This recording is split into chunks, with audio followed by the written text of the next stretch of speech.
ಕಲ್ಯಾಣ ವಸ್ತು ವಿಶೇಷ ನೇರ ಪ್ರಸಾರ ಕಾರ್ಯಕ್ರಮಕ್ಕೆ ಮತ್ತೊಮ್ಮೆ ನಿಮ್ಮೆಲ್ಲರನ್ನು ನಾನು ಆತ್ಮೀಯವಾಗಿ ಸ್ವಾಗತ ಮಾಡ್ತೇನೆ. ಆತ್ಮೀಯ ವೀಕ್ಷಕರೇ, ನಾವು ಈಗ ವಿವಾಹ ದೋಷಗಳು ಮತ್ತು ಪರಿಹಾರಗಳು ಅನ್ನೋದ್ರ ಬಗ್ಗೆ ನಾವು ಮಾತಾಡ್ತಾ ಇದ್ದೀವಿ. ಗುರುಜಿಯವರು ಕೂಡ ಸಾಕಷ್ಟು ಮಾಹಿತಿಗಳನ್ನು ಕೊಡ್ತಾ ಹೋಗ್ತಾ ಇದ್ದಾರೆ. ನೀವು ಹೇಳಿದ್ರಿ ಅರ್ಧ ಕಾಳ ಸರ್ಪ ದೋಷ, ಅದ್ರ ಬಗ್ಗೆ ನೀವು ಮಾತಾಡ್ತಾ ಹೋಗ್ತಾ ಇದ್ರಿ. ನನಗೆಲ್ಲೋ ಒಂದು ಕಡೆ ತಂದೆ ತಾಯಿ ಮತ್ತು ಹುಡುಗ ಅಥವಾ ಹುಡುಗಿಗೆ ಮದುವೆ ವಿಳಂಬ ಆಗೋಯ್ತು, ನನಗೆ ಆ ದೋಷ ಇದೆ, ಈ ದೋಷ ಇದೆ, ಯಾಕಪ್ಪ ನಾನು ಬದುಕಿರಬೇಕು, ತಂದೆ ತಾಯಿಗೆ ನಾನು ಯಾಕಪ್ಪ ಹೊರೆ ಆಗೋಗ್ಬಿಟ್ನ, ಅಣ್ಣ ತಮ್ಮಂದ್ರಿಗೆ ಹೊರೆ ಆಗೋದ್ನ, ಅಯ್ಯೋ ನನಗೆ ಮದುವೆ ಆಗಲಿಲ್ಲ, ನನ್ನ ತಮ್ಮನಿಗೆ ಮದುವೆ ಆಗಲಿಲ್ಲ, ಅಥವಾ ನನ್ನ ತಂಗಿಗೆ ಮದುವೆ ಆಗಲಿಲ್ಲ, ನಾನು ಈ ಜೀವ ಬೇಕಾ ಅನ್ನೋ ಒಂದು ಚಿಂತನೆಯಲ್ಲಿ ತೊಡಗುವಂಥ ಜನಗಳನ್ನ ನಾವು ನೋಡ್ತಾ ಇದ್ದೀವಿ. ನನ್ನಿಂದ ತೊಂದರೆ ಆಯ್ತಾ, ಅದಕ್ಕೋಸ್ಕರ ನಾನು ಬದುಕಿರೋದು ಬೇಡ, ಈ ತರ ಮನಸ್ಸಿನಲ್ಲಿ ಮೂಡ್ಬಿಡತ್ತೆ. ತುಂಬಾ ಒಳ್ಳೆ ಪ್ರಶ್ನೆ. ಮನುಷ್ಯ ಯಾವತ್ತು ಎರಡು ಚಿಹ್ನೆಗಳಿದೆ, ಒಂದು ಋಣಾತ್ಮಕ ಚಿಹ್ನೆ, ಇನ್ನೊಂದು ಧನಾತ್ಮಕ ಚಿಹ್ನೆ ಅಂತ. ಇದನ್ನ ನಾವು ಇಂಗ್ಲಿಷಲ್ಲಿ ಹೇಳೋದಾದ್ರೆ ಪಾಸಿಟಿವ್ ಅಂಡ್ ನೆಗೆಟಿವ್ ಅಂತ. ಯಾವ ಮನುಷ್ಯ ಪಾಸಿಟಿವ್ ಆಗಿ ಥಿಂಕ್ ಮಾಡ್ತಾನೆ, ಅಂದ್ರೆ ಎಲ್ಲರಿಗೂ ಒಳ್ಳೆಯದಾಗ್ಲಿ, ಎಲ್ಲರಿಗೂ ಶುಭವಾಗ್ಲಿ ಅಂತ ಸದಾ ಯಾವತ್ತು ಯಾವ ಮನುಷ್ಯ ಥಿಂಕ್ ಮಾಡ್ತಾನೆ, ಅದು ನಿಜವಾಗ್ಲೂ ಒಳ್ಳೆಯದಾಗತ್ತೆ.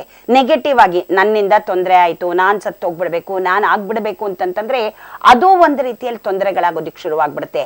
ಆದ್ದರಿಂದ ವೀಕ್ಷಕ ಬಾಂಧವರಲ್ಲಿ ನನ್ನ ವಿನಂತಿ, ಅದರಲ್ಲೂ ಈ ಮದುವೆ ಅನ್ನತಕ್ಕಂತಹದ್ದು ಜೀವನದ ಒಂದು ಅವಿಭಾಜ್ಯ ಅಂಗ. ಎಲ್ಲರೂ ಸನ್ಯಾಸಿಗಳಾಗೋದಿಕ್ಕೆ ಆಗೋದಿಲ್ಲ. ಆಶ್ರಮಗಳಲ್ಲಿ ಅತ್ಯಂತ ಶ್ರೇಷ್ಠವಾದಂತಹದ್ದು ಗೃಹಸ್ಥಾಶ್ರಮ, ಅದು ಮುಖ್ಯವಾದಂತಹದ್ದು. ಈವನ್ ಯಜ್ಞಯಾಗಾದಿಗಳನ್ನು ಮಾಡಬೇಕಾದರೂ ಸಹ ಪುರುಷನೇ ಒಬ್ಬನೇ ಮಾಡೋದಿಕ್ಕೆ ಆಗೋದಿಲ್ಲ. ಒಂದು ಉದ್ಧರಣೆ ನೀರು ಆ ಹೆಂಡತಿಯಿಂದ ಆ ಪುರುಷನು ಏನು ದಾನ ಕೊಡ್ತಾನೋ, ಏನು ಯಜ್ಞಯಾಗಾದಿಗಳನ್ನು ಮಾಡ್ತಾನೋ ಅದು ಬಿದ್ದರೆ ಮಾತ್ರ ಅದು ಶ್ರೇಷ್ಠ. ಈ ಕಾರಣದಿಂದಲೇ ರಾಮ ಹೆಂಡತಿಯನ್ನ ವನವಾಸಕ್ಕೆ ಕಳಿಸಿದರೂ ಒಂದು ಸುವರ್ಣ ಸೀತೆಯನ್ನು ಪಕ್ಕದಲ್ಲಿ ಮಾಡಿಟ್ಕೊಂಡ. ಹಾಗಾಗಿ ಈ ವಿವಾಹಕ್ಕೆ ಎಷ್ಟೊಂದು ಪ್ರಾಶಸ್ತ್ಯ ಅಲ್ವಾ. ಇದರ ಬಗ್ಗೆ ನಾವು ಹೇಗೆ ಯೋಚನೆ ಮಾಡಬೇಕು? ಒಳ್ಳೆಯದಾಗತ್ತೆ, ಶುಭವಾಗತ್ತೆ, ನನಗೆ ಈ ವರ್ಷದಲ್ಲೇ ಮದುವೆ ಆಗತ್ತೆ, ಅಥವಾ ನೀವು ಯಾವುದೋ ಒಂದು ಹುಡುಗನ್ ನೋಡೋದಿಕ್ ಕೂತಿರ್ಬೋದು, ಒಂದು ಹುಡುಗಿಯನ್ನ ನೋಡೋದಿಕ್ ಕೂತಿರ್ಬಹುದು. ಅದರ ಬಗ್ಗೆ ಚಿಂತನೆ ಹೇಗಿರ್ಬೇಕು ಅಂದ್ರೆ, ಈ ಹುಡುಗಿ ಒಳ್ಳೆ ಹುಡುಗಿಯಾಗಿರ್ತಾಳೆ, ನನಗೆ ಹೊಂದಿಕೊಂಡು ಹೋಗತಕ್ಕಂತಹ ಹುಡುಗಿಯಾಗಿರ್ತಾಳೆ, ಅಥವಾ ಈ ಹುಡುಗ ಒಳ್ಳೆಯ ಹುಡುಗನಾಗಿರ್ತಾನೆ, ನನಗೆ ಹೊಂದಿಕೊಂಡು ಸಂಸಾರ ಸುಗಮವಾಗಿ ಸಾಗೋದಿಕ್ಕೆ ಮಾರ್ಗವಾಗುತ್ತೆ ಅಂತಂದಾಗ ಈ ವೈಬ್ರೇಷನ್ಸ್ ಅನ್ನೋದು ತಟ್ಟುತ್ತಂತೆ ಸರ್. ಈಗ ಒಂದು ಸಣ್ಣ ನಿಮಗೆ ಒಂದು ಉದಾಹರಣೆಯನ್ನು ನಾನು ಕೊಡಬೇಕು ಅಂದ್ರೆ, ಇಲ್ಲಿ ಯಾವುದೋ ಒಂದು ಸಂಪಿಗೆ ಹೂವನ್ನಿಟ್ಟಿದ್ರು, ಮಲ್ಲಿಗೆ ಹೂವನ್ನಿಟ್ಟಿದ್ರು ಅಂತ ತಿಳ್ಕೊಳ್ಳೋಣ. ಅದರ ಪರಿಮಳ ನನಗೆ ನಿಮಗೆ ಇಬ್ಬರಿಗೆ ಮಾತ್ರವಲ್ಲ, ಇಲ್ಲಿರತಕ್ಕಂತಹ ಎಲ್ಲರ ಮನಸ್ಸಿನ ಮೇಲೂ ಪರಿಣಾಮ ಬೀಳುತ್ತೆ. ಈ ನಾವು ಥಿಂಕ್ ಮಾಡೋದು ಸಹ ಅಷ್ಟೇ, ಈ ವೈಬ್ರೇಷನ್ಸು ಪ್ರತಿಯೊಬ್ಬರ ಮೇಲೂ ಪರಿಣಾಮ ಬೀಳುತ್ತೆ. ನಾವು ಯಾರದೋ ಬಗ್ಗೆ ಚಿಂತೆ ಮಾಡಿದಾಗ ಅವರ ಮೇಲೂ ಪರಿಣಾಮ ಬೀಳುತ್ತೆ. ಇನ್ನ ಒಂದು ಹೇಳ್ತೀವಿ ನಾವು, ಅಯ್ಯೋ ನಾನು ನಿನ್ನೆ ಎಲ್ಲ ನೆನೆಸ್ಕೋತಾ ಇದ್ದೆ ಅಂದ್ರೆ, ಹೌದು ನಾನು ನಿಮ್ ಬಗ್ಗೆನೇ ಮಾತಾಡ್ತಿದ್ದೆ ಅಂತ ಹೇಳ್ತಾರೆ ಅಲ್ವಾ. ಎಷ್ಟು ಚೆನ್ನಾಗಿದೆ ಇದು ಅಂತಂತಂದ್ರೆ, ಇದನ್ನ ನಾವು ಸೈಕಲಾಜಿಕಲ್ ಆಗಿ ತೆಗೆದುಕೊಂಡಾಗ, ಮಾನಸಿಕವಾಗಿ ತೆಗೆದುಕೊಂಡಾಗ ಇದು ಅತ್ಯಂತ ಶುಭದ ರೀತಿಯಲ್ಲಿ ಕೆಲಸ ಮಾಡುತ್ತೆ. ಇದನ್ನ ನಾವು ಮದುವೆಗಳಿಗೂ ಅಪ್ಲೈ ಮಾಡ್ಕೋಬೇಕು ಒಳ್ಳೆಯ ರೀತಿಯಲ್ಲಿ. ಯಾವಾಗ ಒಳ್ಳೆಯ ಚಿಂತನೆ ಇರುತ್ತೆ ಎಲ್ಲವೂ ಶುಭವಾಗುತ್ತೆ. ಅದಕ್ಕೆ ಮನಯೇವ ಮನುಷ್ಯಾಣಂ ಕಾರಣಂ ಬಂಧ ಮೋಕ್ಷಯೋಹೋ ಅಂತ ಹೇಳೋದು. ಬಂಧನಕ್ಕೂ ಮನಸ್ಸೇ ಕಾರಣ, ಮೋಕ್ಷಕ್ಕೂ ಮನಸ್ಸೇ ಕಾರಣ, ಶುಭಕ್ಕೂ ಮನಸ್ಸೇ ಕಾರಣ, ಕೆಟ್ಟದಕ್ಕೂ ಮನಸ್ಸೇ ಕಾರಣ. ಅದರಿಂದ ನಾನು ಮುಖ್ಯವಾಗಿ ಈ ಹುಡುಗ ಹುಡುಗಿಯರಲ್ಲಿ ಆಗಲ್ಲ ಅಂತ ಖಂಡಿತವಾಗ್ಲೂ ಅಂದ್ಕೊಳ್ಳೋದು ಬೇಡ. ಅದಕ್ಕೆ ಪರ್ಯಾಯವಾಗಿ ನಮ್ಮ shankaramatrimonial.com ಇದೆ, ಇಂತಹ ಸಹಾಯ ಮಾಡತಕ್ಕಂತಹ ಸಂಸ್ಥೆಗಳಿವೆ. ನಮ್ಮಲ್ಲಿಗೆ ಬಂದ್ರೆ ಬೇಕಾದಷ್ಟು ಜನಗಳಿಗೆ ಅನುಕೂಲವಾಗುತ್ತೆ, ಕೊಡ್ತಾ ಹೋಗ್ತೀವಿ. ಖಂಡಿತವಾಗಿ ನೀವು ಹೇಳಿದ ನಿಜ. ಯಾಕಂದ್ರೆ ನಾವು ಯಾವಾಗ್ಲೂ ಒಳ್ಳೆ ಚಿಂತನೆ ಮಾಡಿದ್ರೆ ಒಳ್ಳೇದೇ ಆಗುತ್ತೆ, ಕೆಟ್ಟದ್ದು ಆಲೋಚನೆ ಮಾಡಿದ್ರೆ ಕೆಟ್ಟದ್ದು ಆಗುತ್ತೆ ಅನ್ನೋ ಒಂದು ಮಾತು ಅಕ್ಷರ ಸಹ ಸತ್ಯ. ಗುರುಜಿ, ಒಂದು ಕರೆ ಇದೆ, ಯಾರು ಅಂತ ನೋಡೋಣ. ನಮಸ್ಕಾರ. ನಮಸ್ಕಾರ ಸರ್. ನಿಮ್ಮ ಹೆಸರು ಹೇಳಿ, ಎಲ್ಲಿಂದ ಮಾತಾಡ್ತಾ ಇದ್ದೀರಾ? ಬ್ಯಾಂಗ್ಳೂರಿಂದ ಮಾತಾಡ್ತಾ ಇದ್ದೀವಿ. ದಿವ್ಯಾ ಅಂತ. ದಿವ್ಯಾ, ಯಾರ ಬಗ್ಗೆ ಕೇಳ್ಬೇಕು? ಮಗಳ ಬಗ್ಗೆ ಕೇಳ್ಬೇಕು. ಮಗಳ ಬಗ್ಗೆ. ಮಗಳ ಹೆಸರು ವಿದ್ಯಾ ಅಂತ. ಮಗಳ ಹೆಸರು ವಿದ್ಯಾ, ನೀವು ದಿವ್ಯಾ. ಎಷ್ಟು ಚೆನ್ನಾಗಿದೆ ಇಬ್ಬರ ಹೆಸರು. ಡೇಟ್ ಆಫ್ ಬರ್ತ್ ಹೇಳ್ತೀರಾ? 7/6/94. ಹುಟ್ಟಿದ ಸಮಯಮ್ಮ? 2:50 ಮಂಗಳವಾರ. 2:50 ಮಂಗಳವಾರ. ಯಾವ ಸಮಯ? ಮಧ್ಯಾಹ್ನ. ಈಗ ಏನು ನಿಮ್ಮ ಸಮಸ್ಯೆ ಮಗಳ ಬಗ್ಗೆ? ಮದ್ವೆ ಯಾವಾಗ ಸೆಟ್ ಆಗುತ್ತೆ? ಅಮ್ಮ, ನಿಮ್ಮ ಪ್ರಶ್ನೆ ತುಂಬಾ ಸೂಕ್ತವಾದಂತಹದ್ದು.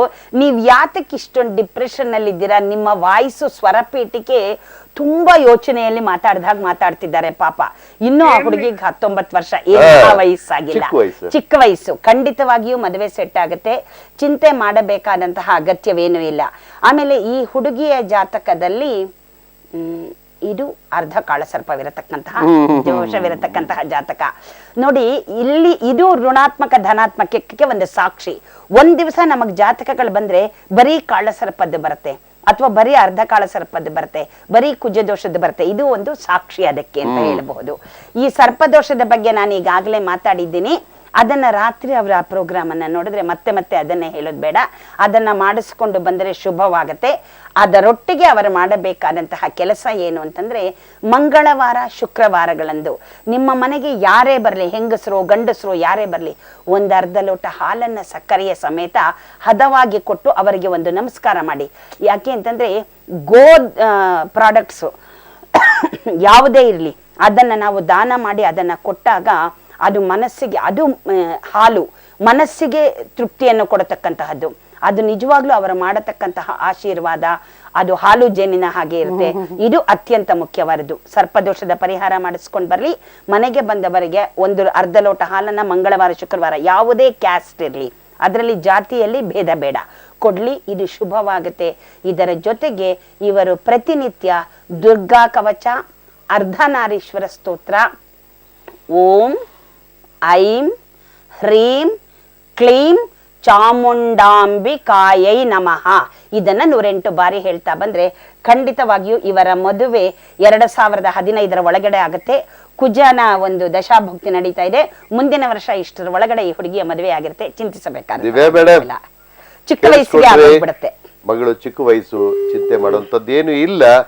ಒಟ್ಟಿನಲ್ಲಿ ಒಳ್ಳೇದಾಗುತ್ತೆ. ಈಗ ಗುರೂಜಿಯವರು ಹೇಳಿಕೊಟ್ಟ ಮಂತ್ರವನ್ನ ನೀವು ಈಗ ಬರ್ಕೊಳ್ಳೋಕೆ ಆಗಲಿಲ್ಲ ಅಂದಾಗ ಈ ಕಾರ್ಯಕ್ರಮ 11 ಗಂಟೆಗೆ ಮತ್ತೆ ರಾತ್ರಿ ರಿಪೀಟ್ ಆಗುತ್ತೆ.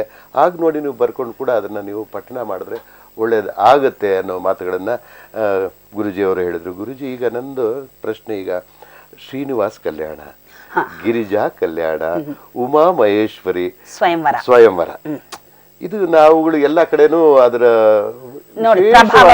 ಪ್ರಭಾವವನ್ನ ನಾವು ನೋಡ್ತಾ ಇದೀವಿ. ಇದನ್ನು ಮಾಡೋದ್ರಿಂದ, ಆಚರಣೆ ಮಾಡೋದ್ರಿಂದ ಏನು ಫಲಪ್ರಾಪ್ತಿ? ಖಂಡಿತವಾಗಿಯೂ 3 ಕಲ್ಯಾಣ ನೀವು ಹೇಳಿದ್ದೆ. ನಮ್ಮ ಕಾರ್ಯಕ್ರಮ ಕಲ್ಯಾಣ ಮದುವೆ ಆಗಬೇಕು. ಮನೆಯಲ್ಲಿ ಈ ತರಹ ಎಷ್ಟೋ ಸರ್ತಿ ಏನಾಗಿರುತ್ತೆ ಅಂತಂದ್ರೆ, ಹೆಣ್ಣು ಮಕ್ಕಳಿಗಾಗಲಿ ಗಂಡು ಮಕ್ಕಳಿಗಾಗಲಿ ಮದುವೆಯಾಗಲಿ ನಿಂತು ಬಿಟ್ಟಿರ್ತಾರೆ. ಅಂತಹ ಸಂದರ್ಭದಲ್ಲಿ ಮನೆಯಲ್ಲಿ ಒಂದು ಶುಭ ಕಾರ್ಯವಾಗಬೇಕು. ಆ ಶುಭ ಕಾರ್ಯ ಯಾವುದಾಗಬೇಕು ಅಂದ್ರೆ ಅದು ಕಲ್ಯಾಣಯುತವಾದಂತಹ ಕಾರ್ಯವೇ ಆಗಬೇಕು. ನಾವು ಶ್ರೀನಿವಾಸ ಕಲ್ಯಾಣವನ್ನ ದೇವರಿಗೆ ಮಾಡಿಸ್ತಾ ಇರತಕ್ಕಂತಹದ್ದು. ಈ ದೇವರಿಗೆ ಮಾಡಿಸಿದಾಗ ಇದು ಲೋಕಹಿತಾರ್ಥವಾಗಿ ಆಗತಕ್ಕಂತಹದ್ದು. ಮಾಂಗಲ್ಯಂ ತಂತು ನಾನೇನ ಮಮ ಜೀವನ ಹೇತುನ ಅಲ್ಲ, ಲೋಕ ಜೀವನ ಹೇತುನ ಅಂತ ಇದು ಆಯ್ತಾ. ಅದಕ್ಕೆ ನಾವು ಮಾಡಿಸಿದಾಗ, ನಾನು ಈಗ ತಾನೇ ವೈಬ್ರೇಷನ್ಸ್ ಬಗ್ಗೆ ಮನೆಯಲ್ಲಿ ಮಾತಾಡಿದೆ. ಮನೆಯಲ್ಲಿ ಯಾವಾಗ ಒಂದು ಕಲ್ಯಾಣವಾಗುತ್ತೋ, ದೇವರ ಕಲ್ಯಾಣವನ್ನ ನಾವು ಮಾಡಿಸ್ಬಿಡ್ತೀವೋ, ಇನ್ನೊಂದು ಆ ಮನೆಯಲ್ಲಿ ಖಂಡಿತ ತಕ್ಷಣದಲ್ಲೇ ಇನ್ನೊಂದು ಶುಭ ಕಾರ್ಯವಾಗುತ್ತೆ. ಅದಕ್ಕೆ ನಾವು ಹೇಳ್ತೀವಿ ಎಷ್ಟೋ ಸರ್ತಿ, ಯಾವುದಾದ್ರೂ ಒಂದು ಶುಭ ಕಾರ್ಯವಾದ್ರೆ ಅದ್ರ ಹಿಂದೆನೆ ಇನ್ನೊಂದಾಗತ್ತೆ, ಒಂದು ಒಳ್ಳೇದಾದ್ರೆ ಅದ್ರ ಹಿಂದೆನೆ ಇನ್ನೊಂದು ಒಳ್ಳೇದಾಗತ್ತೆ ಅಂತ. ಇದು ನಮ್ಮಲ್ಲಿ ಮಾನಸಿಕವಾಗಿ ಬೆಳೆದು ಬಂದಿರತಕ್ಕಂತಹದ್ದು ಹೌದು, ವೈಜ್ಞಾನಿಕವಾಗಿಯೂ ಹೌದು. ಇದಿಷ್ಟೇ ಅಲ್ಲ, ಮಕ್ಕಳಾಗದೇ ಇರೋವರೆಗೂ ಸಹ ಇವಾಗ ಬಾಣಂತಿ ಆದಾಗ ನಮ್ಮಲ್ಲಿ ಒಂದು ಕೊಯ್ಲು ಶಾಸ್ತ್ರ ಅಂತ ಮಾಡಿಸ್ತೀವಿ. ಆಗ ಮಕ್ಕಳಾಗದೇ ಇರತಕ್ಕಂತಹ ಸ್ತ್ರೀಯನ್ನ ಆ ಕೊಯ್ಲು ಶಾಸ್ತ್ರಕ್ಕೆ ಕೂಡಿಸಿದ್ರೆ ಕೇವಲ 1-2-3 ತಿಂಗಳಲ್ಲಿ ಆಕೆ ಗರ್ಭಿಣಿ ಆಗ್ತಾಳೆ. ಮಕ್ಕಳ ಇಷ್ಟು ದಿವಸದಿಂದ ಮಕ್ಕಳಾಗಿರೋದಿಲ್ಲ. ಆ ಒಂದು ವೈಬ್ರೇಷನ್ಸ್ ಇರುತ್ತಲ್ಲ, ಆ ವೈಬ್ರೇಷನ್ಸ್ ಇಂದ ಮಕ್ಕಳಾಗ್ಬಿಡತ್ತೆ. ಖಂಡಿತವಾಗಿಯೂ. ಯಾಕೆ ಅಂತಂದ್ರೆ, ನಾನು ಈ ಕಾರ್ಯಕ್ರಮದಲ್ಲಿ ಇನ್ನೊಂದನ್ನ ಹೇಳಬೇಕು ಅಂದ್ರೆ, ಕೆಲವು ಯಾಮಗಳಿದೆ. ಅಂತಹ ಯಾಮಗಳಲ್ಲಿ ಎಂತಹ ಕೆಲಸವನ್ನು ಮಾಡಿದರೆ ಅದು ಖಂಡಿತವಾಗಿಯೂ ಪ್ರತಿಫಲಿಸುತ್ತೆ. ಆ ಒಂದು ಪ್ರಶ್ನೆಯನ್ನ ಪಕ್ಕದಲ್ಲಿ ಇಡೋಣ. ಈಗ ನಮಗೆ ಮುಖ್ಯವಾಗಿ ವಿವಾಹಕ್ಕೆ ಸಂಬಂಧಪಟ್ಟಿದ್ದು. ಹೀಗಾಗಿ ಮನೆಯಲ್ಲಿ ಶ್ರೀನಿವಾಸ ಕಲ್ಯಾಣವನ್ನು ಮಾಡಿಸಿದಾಗ ಒಂದು ಮಾಂಗಲ್ಯ ಧಾರಣೆಯನ್ನ ಭಗವಂತನ ಮೂಲಕ ಮಾಡಿಸಿರ್ತೀರಿ. ಗಿರಿಜಾ ಕಲ್ಯಾಣವನ್ನು ಮಾಡಿಸಿದಾಗ ಈ ಗಿರಿಜಾ ಕಲ್ಯಾಣ ಅನ್ನತಕ್ಕಂತಹದ್ದು ಅರ್ಧನಾರೀಶ್ವರ ತತ್ವಕ್ಕೆ ಸಂಬಂಧಿಸಿದ್ದು. ಗಿರಿಜಾ ಮತ್ತೆ ಈಶ್ವರ, ಮತ್ತೆ ಉಮಾ ಮಹೇಶ್ವರ ಸ್ವಯಂವರ ಅಂದ್ರೆ ಉಮಾ ಈಶ್ವರ. ಶ್ರೀನಿವಾಸ ಕಲ್ಯಾಣದಲ್ಲೂ ಅಷ್ಟೇ, ಶ್ರೀ ಅಂತಂದ್ರೆ ಲಕ್ಷ್ಮಿ, ನಿವಾಸ ಅಂತಂದ್ರೆ ಹೃದಯದಲ್ಲಿ ಅಡಗಿರತಕ್ಕಂತಹದ್ದು ಅಂತ. ನಾನು ಈ ಕಾರ್ಯಕ್ರಮದ ಪ್ರಾರಂಭದಲ್ಲಿ ಒಂದು ಮಾತು ಹೇಳಿದೆ, ಭಾವೈಕ್ಯ ಜಪವಾದ ನಂತರ ಲಕ್ಷ್ಮೀನಾರಾಯಣ ಹೃದಯ ಹೋಮವನ್ನ ಮಾಡಿಸಿ ಅಂತ ಹೇಳಿದೆ. ಆ ಲಕ್ಷ್ಮಿ ಎಲ್ಲಿರ್ತಾಳೆ? ನಾರಾಯಣನ ಹೃದಯದಲ್ಲಿ ಇರ್ತಾಳೆ. ಅಂತಹ ಶ್ರೀನಿವಾಸ ಕಲ್ಯಾಣದ ಕಥೆಯನ್ನ ನಾವೇನು ಹೇಳೋದು ಬೇಡ, ಅದೇ ಹೇಗೆ ಮಾಡಬೇಕು ಅಂತ ಪುರೋಹಿತರು ಮಾಡಿಸ್ತಾರೆ. ಅಂತಹ ಒಂದು ಕಲ್ಯಾಣಗಳು ಮನೆಯಲ್ಲಿ ಆದಾಗ ಆ ಮನೆಯಲ್ಲಿ ತಕ್ಷಣದಲ್ಲಿ ಯಾರಿಗೆ ಮದುವೆಯಾಗಿರೋದಿಲ್ವೋ ಅಂತಹವರ ಮದುವೆಗಳು ಖಂಡಿತವಾಗಿಯೂ 100ಕ್ಕೆ 100 ನೆರವೇರುತ್ತೆ. ಇದು ಅತ್ಯಂತ ಶುಭ. ಆದರೆ ಕೆಲವು ಸರ್ತಿ ಮನೆಯಲ್ಲಿ ಮಾಡಿಸೋದಿಕ್ಕೆ ಹೋದಾಗ ಖರ್ಚು ವೆಚ್ಚಗಳು ಜಾಸ್ತಿ ಆಗುತ್ತೆ. ಅಂತಹ ಸಂದರ್ಭಗಳಲ್ಲಿ ಆ ಖರ್ಚು ವೆಚ್ಚಗಳನ್ನು ಭರಿಸೋದಿಕ್ಕೆ ಆಗದೇ ಇರತಕ್ಕಂತಹವರು ಇದನ್ನ ದೇವಸ್ಥಾನಗಳಲ್ಲಿ ಸಹ ಮಾಡಿಸಬಹುದು. ಯಾಕೆಂದ್ರೆ ಕ್ಷೇತ್ರ ಮಹಿಮೆ ಅನ್ನತಕ್ಕಂತಹದ್ದು ಅತ್ಯಂತ ವಿದ್ಯುಕ್ತವಾದದ್ದು ಅಂತ ಹೇಳ್ತೀವಿ. ನಾವು ಮನೆಯಲ್ಲಿ ಮಾಡ್ಸೋಕೆ ಆಗದೆ ಇರಬಹುದು. ಅಂತಹ ಸಂದರ್ಭದಲ್ಲಿ ದೇವಾಲಯಗಳಲ್ಲಿ ಯಾರಿಗೋಸ್ಕರ ನೀವು ಮಾಡಿಸ್ತಾ ಇದ್ದೀರೋ ಅವರ ಹೆಸರಿನಲ್ಲಿ ಸಂಕಲ್ಪ ಮಾಡಿಸಿದರೆ ಅವರ ಮದುವೆಯೂ ಆಗೋಗುತ್ತೆ. ಬಹಳ ಬಹಳ ಒಳ್ಳೆ ಮಾಹಿತಿ ಇದು. ಯಾಕಂದ್ರೆ ದೇವರಿಗೆ ದೇವಾನು ದೇವತೆಗಳು ಅಥವಾ ನಾವೀಗ ಅನ್ಕೊಂಡ್ವಿ, ಈಗ ಲಕ್ಷ್ಮಿ ಶ್ರೀನಿವಾಸ ಅನ್ನೋದು ಅದ್ರ ಬಗ್ಗೆ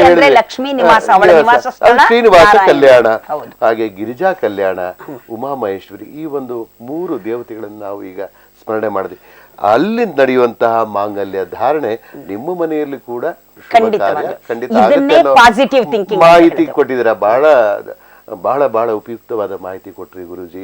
ನಮ್ಮ ಸ್ಟುಡಿಯೋಗೆ ಬಂದು ಇಲ್ಲಿವರೆಗೂ ನಮ್ಮ ವೀಕ್ಷಕರ ಜೊತೆ ಕಲ್ಯಾಣ ಮಸ್ತು ಕಾರ್ಯಕ್ರಮದಲ್ಲಿ ಕುಳಿತುಕೊಂಡು ಸಾಕಷ್ಟು ಮಾಹಿತಿಗಳನ್ನು ಕೊಟ್ರಿ. ನಿಮಗೆ ನಮ್ಮ ವೀಕ್ಷಕರ ಪರವಾಗಿ ಹೃದಯಪೂರ್ವಕವಾದ ಧನ್ಯವಾದಗಳು ನೀಡ್ತೀನಿ. ನಮಸ್ಕಾರ. ನಮಸ್ಕಾರ. ಯಾ ದೇವಿ ಸರ್ವಭೂತೇಷು ಮಾಂಗಲ್ಯ ರೂಪೇಣ ಸಂಸ್ಥಿತ ನಮಸ್ತಸ್ಯೆ ನಮಸ್ತಸ್ಯೆ ನಮಸ್ತಸ್ಯೆ ನಮೋ ನಮಃ. ವೀಕ್ಷಕ ಬಾಂಧವರೇ, ಎಲ್ಲರೂ ಪಾಸಿಟಿವ್ ಆಗಿ ಥಿಂಕ್ ಮಾಡೋಣ, ಎಲ್ಲರೂ ಶುಭವನ್ನು ಕೋರೋಣ. ಎಲ್ಲರಿಗೂ ಶುಭವಾಗಲಿ. ಎಲ್ಲರಿಗೂ ಶುಭವಾಗಲಿ ಅನ್ನುವಂಥ ಶುಭ ಸಂದೇಶವನ್ನು ಗುರೂಜಿಯವರು ಕೊಟ್ಟರು. ಆತ್ಮೀಯ ವೀಕ್ಷಕರೇ, ಶ್ರೀಶಂಕರ ಮ್ಯಾಟ್ರಿಮೋನಿ ಕೊಯಮತ್ತೂರು, ಚೆನ್ನೈ, ಮೈಸೂರು, ಮಲ್ಲೇಶ್ವರಂ ಸಹ ಕಚೇರಿಗಳನ್ನು ಹೊಂದಿದೆ. ಅದು ನಿಮಗಾಗಿ ಉಚಿತ ನೋಂದಾವಣೆಗೆ ಸಹ ಅಲ್ಲಿ ನೀವು ಹೋಗಿ ಮಾಡ್ಕೊಳ್ಬೋದು ಅಂತ ಹೇಳ್ತಾ, ಮತ್ತೆ ಮುಂದಿನ ವಾರ ಕಲ್ಯಾಣ ಮಸ್ತು ಕಾರ್ಯಕ್ರಮದಲ್ಲಿ ನಾವು ನಿಮ್ಮ ಮುಂದೆ. ನೋಡ್ತಾ ಇರಿ ಶ್ರೀಶಂಕರ ಟಿವಿ.